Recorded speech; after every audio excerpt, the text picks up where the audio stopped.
Hi, this is a small city in Yunnan, China. The GDP per person here is around 7,881 US dollars, and the local economy mainly depends on agriculture and tourism. My name is Chen. I'm over 30, single, and I still live with my parents. Today you'll spend a day with me watching my daily life in this small city. I'll also show you how much it costs to order 13 packages online here and how the delivery system actually works in a place like this.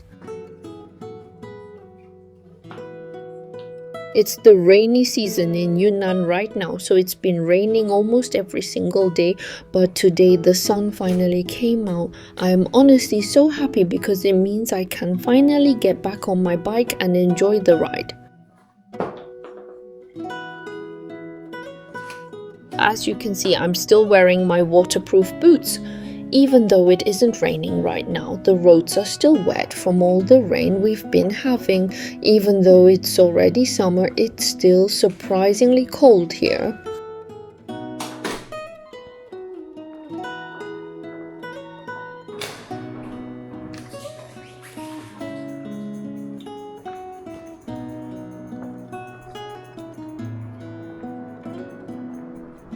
In this small city, we don't need air conditioning or even a fan during the summer. Sometimes it actually feels a little chilly. I'm not sure if that's a good thing or a bad thing, but it's definitely one of the things that makes summer here so different.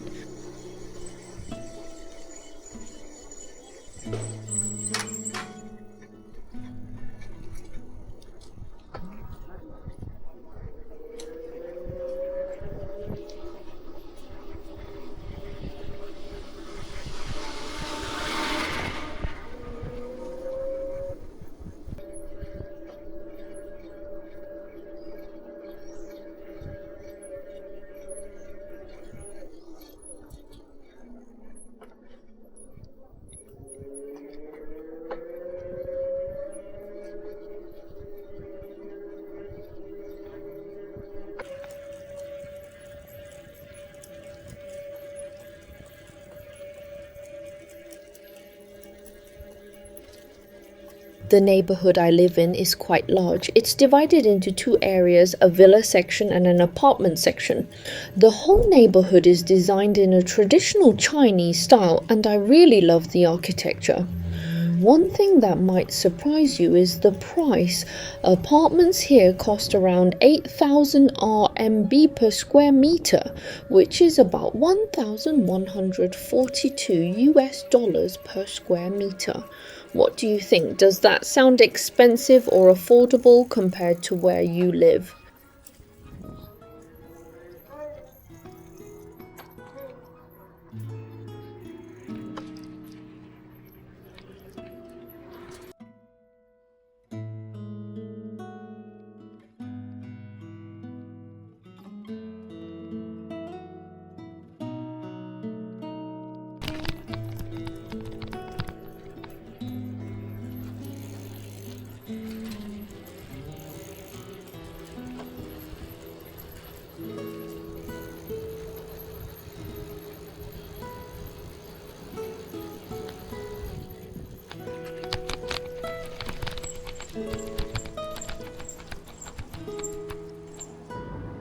I almost forgot to order my coffee on my phone, so I pulled over, parked my bike by the side of the road and found a nice patch of grass to sit for a moment while I decided what I wanted. A latte or my usual favorite, orange juice with espresso and sparkling water. Choosing what coffee to drink is honestly one of the most relaxing moments of my day.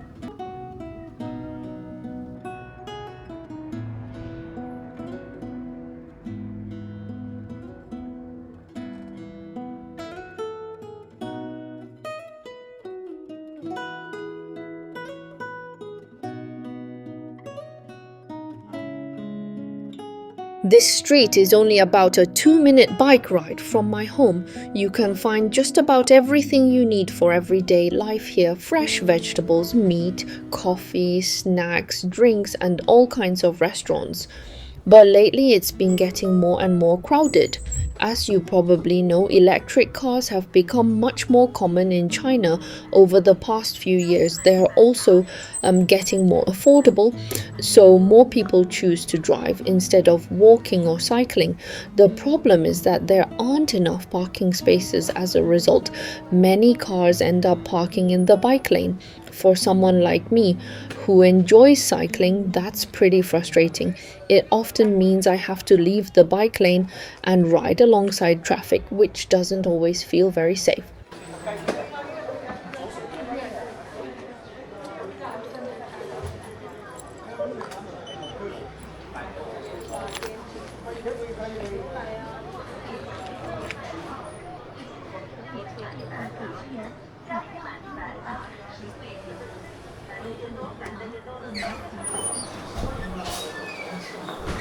好，269。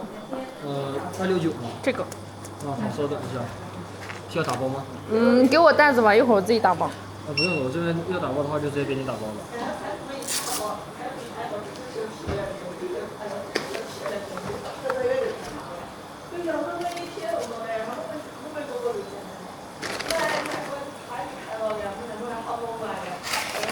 好的，谢谢。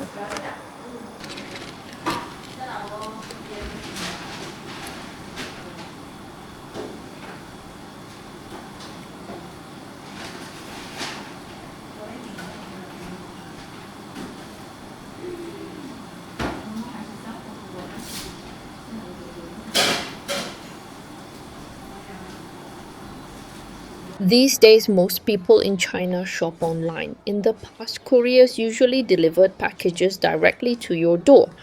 But with the huge number of deliveries every day, that's no longer practical in many places. Instead, more and more neighborhood pickup stores have opened. The courier simply leaves my package here and I can come and collect it whenever it's convenient for me. It's completely free for customers. The delivery company covers the cost. Even so, there are often far too many packages for just one pickup store to handle. That's why you'll usually find 2 or 3 pickup locations serving the same neighborhood. Some are staffed by employees, while others are fully self-service and open 24 hours a day.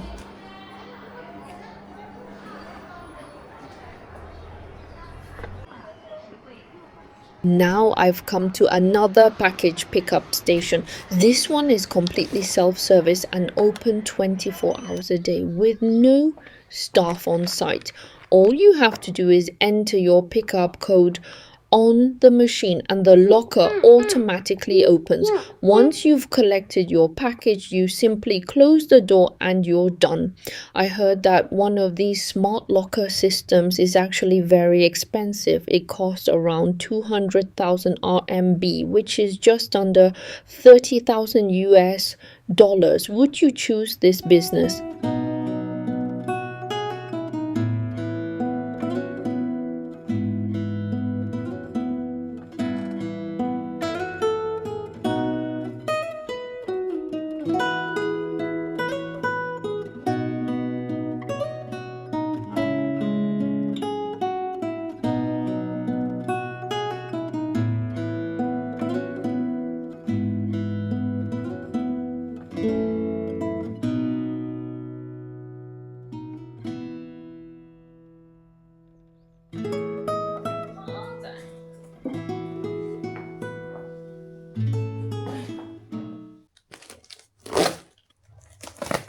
I actually picked up some of these packages a few days ago. I just haven't opened them yet because I wanted to show you everything I bought in one video. At the end, I'll tell you exactly how much I spent on all of it.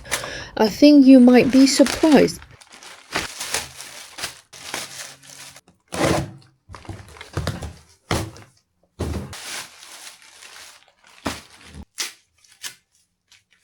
The first item is a hat clip.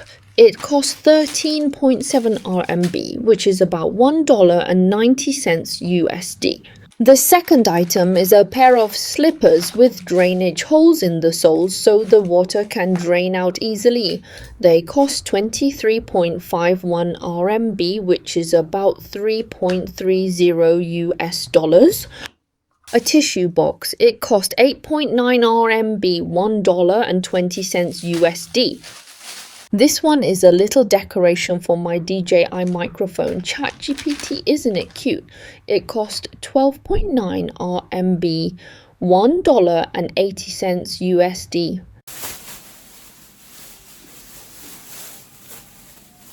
A pack of trash bags. They cost 5.67 RMB, 0.81 USD. Next is a mouse. It costs 62.99 RMB, $8.99 USD. 旺仔，旺仔，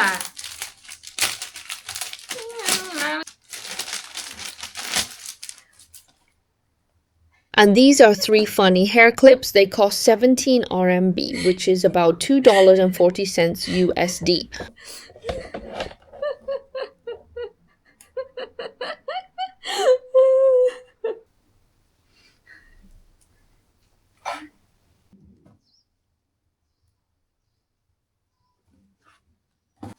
A magnetic hook that sticks on the back of the door. It costs 27.7 RMB, which is about $3.90 USD. I really don't like a messy home, so I find this kind of item very practical and useful.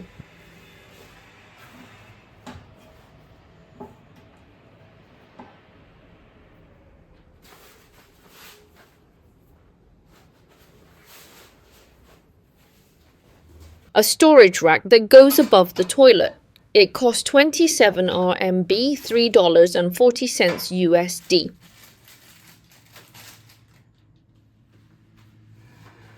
Anti-fog spray for swimming goggles. It costs 12.9 RMB, $1.80 USD.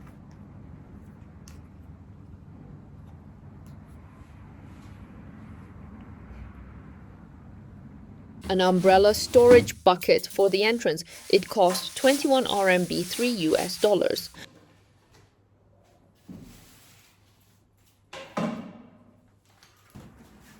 So in total, I got 13 items. All of this only cost me 233 RMB, or around $33 US. Honestly, I think that's pretty cheap for everything I got.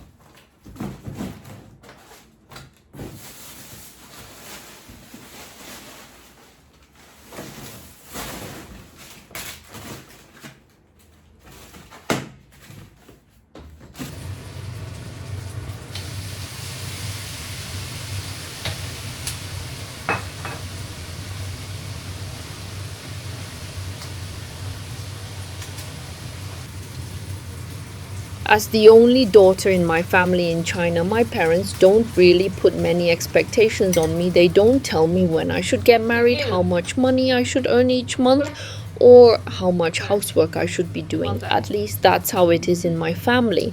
For me, the pressure doesn't come from their demands. It comes from something else. The fact that my parents are getting older. I often worry that I'm not growing fast enough to keep up with time. But at the same time, my dad still treats me like a child most of the time. He usually prefers to cook and do the housework himself.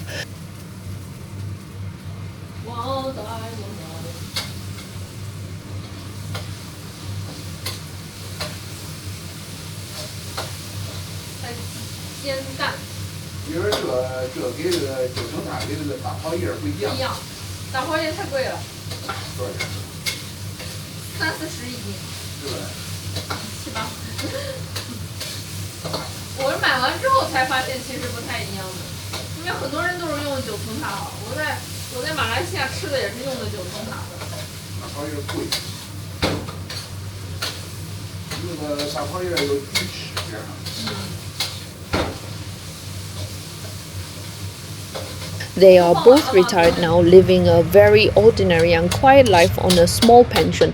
But I also know that if I choose to get married and have children, it could bring a lot of pressure into their lives as well. Maybe people outside of China don't fully understand this, but for many only child families, things are not as simple as they seem. Many young adults here grow up slowly, and when they get married and have children, the financial pressure is often very real. With low salaries and busy jobs, many parents end up relying heavily on grandparents for both money and childcare.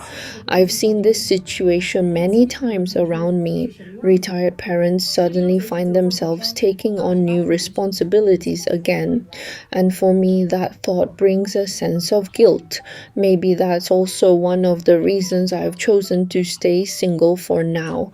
I would rather use my income to take care of my parents than add more pressure to their lives through marriage or having children.